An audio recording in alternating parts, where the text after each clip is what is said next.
தஹஜ்ஜுத் தொழுகையின் சிறப்பு. ஃபர்லான தொழுகைக்கு அடுத்து அந்தஸ்து தஹஜ்ஜுத் தொழுகைக்குத்தான். கபரில் ஒளி கிடைக்கிறது, முகத்தில் ஒளி உண்டாகிறது, எல்லா நோய்களையும் நிவாரணமாக்குகிறது, இருதய நோயை விட்டு பாதுகாக்கின்றது, சிறிய பாவங்கள் எல்லாம் மன்னிக்கப்படுகின்றன, அமல்களில் இஹ்லாஸ் உண்டாகிறது, எந்த கண்களும் பார்த்திராத, எந்த காதும் கேட்டிராத, எந்த உள்ளமும் சிந்தித்திராத பெரிய நியமத்துகளை அல்லாஹ் அளிப்பான். பாவ காரியங்களை செய்வதை விட்டும் தடுக்கின்றது, அல்லாஹுடைய நெருக்கம் கிடைக்கிறது, இல்மில் பிரகாசம் உண்டாகிறது, மனதை விசாலம் ஆக்குகின்றது, ஆயுளை அதிகரிக்கின்றது. மேலும் அத்தொழுகை நிறைவேற்றியவர்களுக்கு சொர்க்கத்தில் ஒரு கண்ணாடி மாளிகை கிடைக்கும். அம்மாளிகையின் வெளியே இருந்து பார்த்தால் உள்ளே உள்ளதெல்லாம் தெரியும், உள்ளே இருந்து பார்த்தால் வெளியே உள்ளதெல்லாம் தெரியும். சொர்க்கத்தில் ஒரு மரம் உள்ளது, அதில் மேல் பட்டாடைகள் வெளியாகின்றன.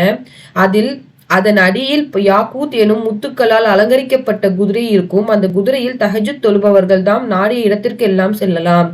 உள்ளமும் நாவும் ஒன்றுபடுகிறது. என்னுடைய உம்மத்திற்கு சிரமம் இல்லை என்றிருந்தால் இத்தொழுகை நான் கடமையாக்கி இருப்பேன் என்று நபி ஸல்லல்லாஹு அலைஹி வஸல்லம் அவர்கள் கூறியுள்ளார்கள்.